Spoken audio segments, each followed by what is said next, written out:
ओम श्री गणेशाय नमः। आप सभी का हमारे YouTube चैनल पर हार्दिक स्वागत है। आज बुधवार के दिन आइए सुने गणेश जी की पौराणिक कथा। तो प्रेम से बोलें गणेश जी महाराज की जय हो। भगवान गणेश की शारीरिक बनावट के मुकाबले उनका वाहन छोटा सा चूहा है।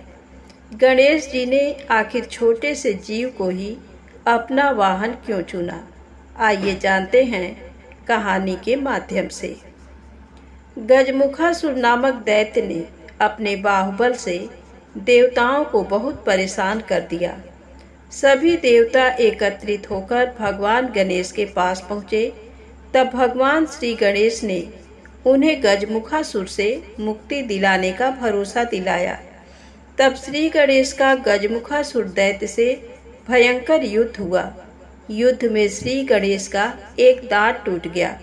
तब क्रोधित होकर श्री गणेश ने टूटे दांत से गजमुखासुर पर ऐसा प्रहार किया कि वह घबराकर चूहा बनकर भागा। लेकिन गणेश जी ने उसे पकड़ लिया। मृत्यु के भय से वह क्षमा याचना करने लगा। तब श्री गणेश ने मूषक रूप में ही उसे अपना वाहन बना लिया।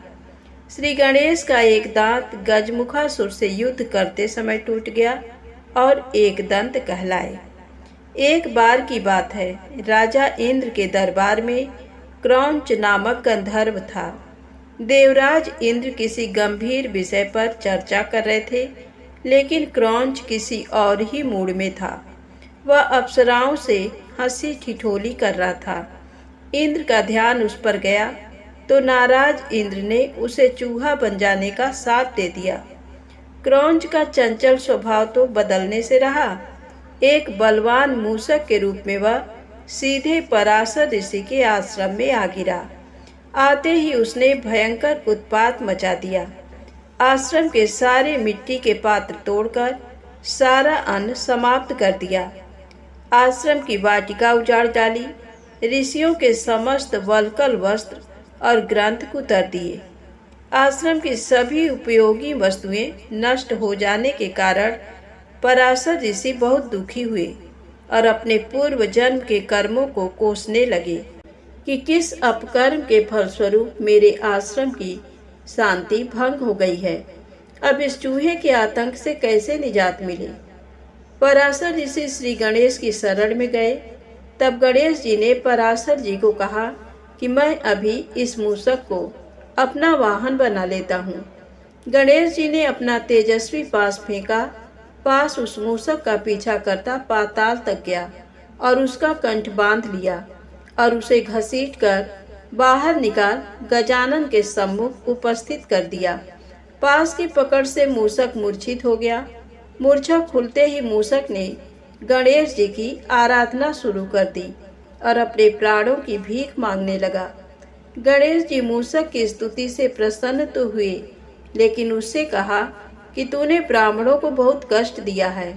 मैंने दुष्टों के नाश एवं साधु पुरुषों के कल्याण के लिए ही अवतार लिया है, लेकिन शरणागत की रक्षा भी मेरा परम धर्म है। इसलिए जो वरदान चाहो मांग लो। ऐसा सुनकर उस उत्पाती मूषक का अहंकार जाग उठा। बोला, मुझे आपसे कुछ नहीं मांगना है। आप चाहें तो मुझसे वर की याचना कर सकते हैं। मूषक की गर्व भरी वाणी सुनकर गणेश जी मन ही मन मुस्कुराए और कहा, यदि तेरा वचन सत्य है तो तू मेरा वाहन बन जा। मूषक के तथास्तु कहते ही गणेश जी तुरंत उस पर आरूढ़ हो गए। अब भारी भरकम गजानन के भार से दबकर मूषक को प्राणों का संकट बनाया। तब उसने गजानन से प्रार्थना की कि वे अपना भार उसके वहन करने योग्य बना लें। इस तरह मूषक का गर्व चूर कर गणेश जी ने उसे अपना वाहन बना लिया। यही मूषक श्री गणेश का प्रिय वाहन बना। तो प्रेम से बोलें गणेश जी महाराज की जय हो। अब आइए सुने गणेश जी और मालिन की कहानी। एक बार एक नगर में एक मालिन रहती थी। उसके पति का स्वर्गवास हो गया था। उसका एक 4 साल का पुत्र था और उसकी सास कठोर हृदय की स्त्री थी। वह बहू को बहुत तकलीफ देती थी। एक दिन सासू ने बहू और पोते को घर से निकाल दिया। वे दोनों रोते हुए चलते चलते एक जंगल में जा पहुँचे। वहाँ एक बड़े पेड़ के नीचे बैठ गए। वहाँ से थोड़ी दूर पर एक गणेश जी का मंदिर था। वहाँ बहुत लोग गणेश जी के दर्शन करने आते थे। दर्शन करके गणेश जी को प्रसाद चढ़ाते थे। फिर वह प्रसाद सबको बांट देते थे। इस प्रसाद से माँ बेटे का गुजारा होने लगा। दोनों गणेश जी की पूजा पाठ में लग गए। एक दिन उन्होंने सोचा, क्यों न हम भी जंगल से फूल लाकर बेचें। वे रोज जंगल से फूल लाकर उसकी माला बनाकर बेचने लगे। साथ में पूजा की सामग्री और प्रसाद भी बेचने लगे। इससे उनको आमदनी होने लगी। गणेश जी की कृपा से आमदनी बढ़ने लगी।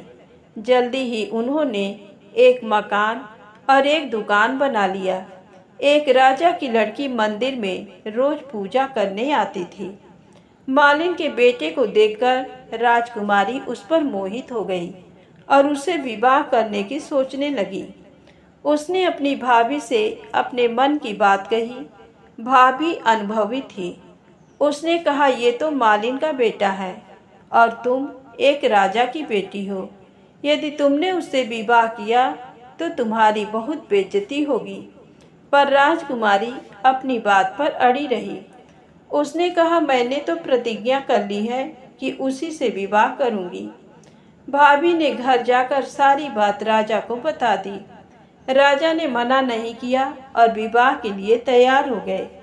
उन्होंने बड़े धूमधाम से बेटी का विवाह मालिन के बेटे के साथ कर दिया। मालिन ने सबसे पहले बेटे बहू को गणेश जी के मंदिर में ले जाकर पूजा पाठ करवाया और गणेश जी का आशीर्वाद दिलवाया। इसके बाद पूरे नगर में ये बात फैल गई कि गणेश जी की पूजा करने से सब दुख कष्ट दूर हो जाते हैं। ये बात सुनते ही नगर के सभी लोग मंदिर आने लगे। मालिन और उसके बेटे की बिक्री और बढ़ गई। उधर उसकी सास के बुरे दिन आ गए। अन्नदाता उससे रूठ गए और वह भूखों मरने लगी। एक दिन वह रोती धोती उसी गणेश जी के मंदिर में आ पहुंची। वहाँ वह मालिन के बेटे से बोली, मैं भूखी हूँ, मुझे रोटी कपड़ा दे देना। इसके बदले में मैं तुम्हारा सारा काम कर दूंगी। लड़के को दया आ गई और उसे काम पर रख लिया। उसने अपनी दादी को नहीं पहचाना। जब मालिन घर आई तो उसने सास को पहचान लिया। वह सास से बोली, सासू जी, आप यहाँ कैसे? सास ने पोते की तरफ इशारा करके कहा, मेरी इस सेठ के यहाँ नौकरी लग गई है। बहू बोली, ये आपका पोता है और ये घर भी आपका ही है, ये दुकान भी आपकी ही है। जब आपने हमें घर से निकाला तब गणेश जी ने हमारी रक्षा की। बहू की बात सुनकर सास बोली, मेरी करनी मैंने भोग ली। बहू बोली, सासू जी, अब आप हमारे यहाँ रहो और पोते का सुख देखो। हे गणेश जी महाराज, जैसा सुख आपने मालिन को दिया वैसा ही सुख सबको देना। तो प्रेम से बोले, गणेश जी महाराज की जय हो। अब आइए सुने एक सांप और ब्राह्मण की कहानी। एक समय की बात है, किसी गांव में सुखदेव नाम का दरिद्र ब्राह्मण अपनी पत्नी और अपने एक बेटे के साथ रहता था। बहुत गरीबी में वो जैसे तैसे अपना जीवन यापन कर रहे थे।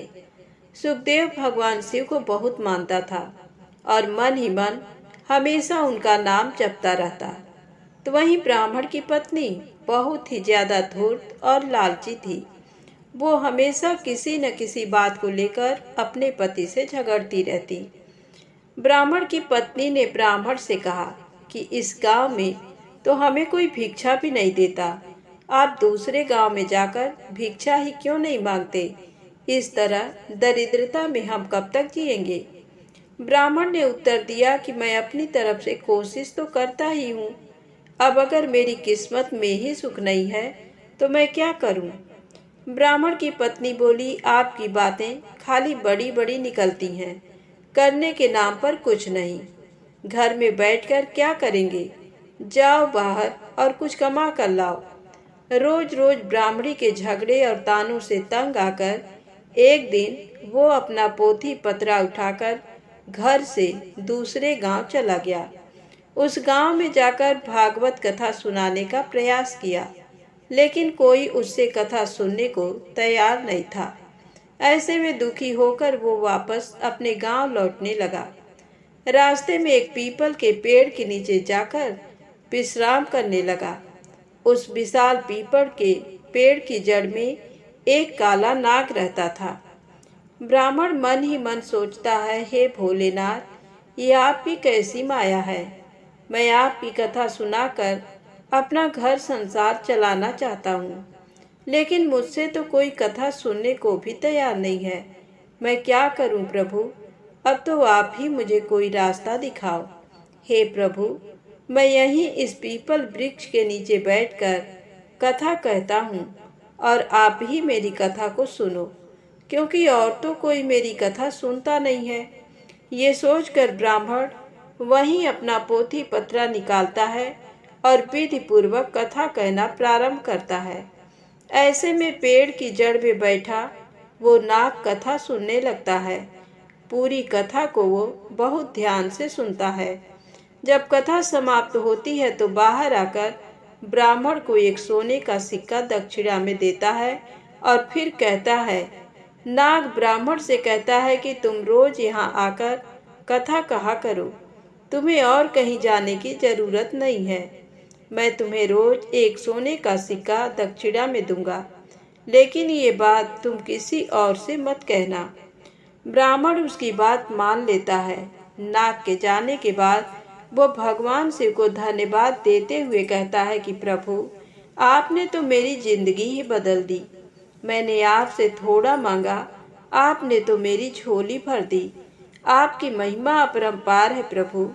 अब वो ब्राह्मण रोज सुबह सवेरे वहां नहा धोकर आ जाता और उस नाग देवता को कथा सुनाता और रोज वो एक सोने के सिक्के लेकर घर जाता।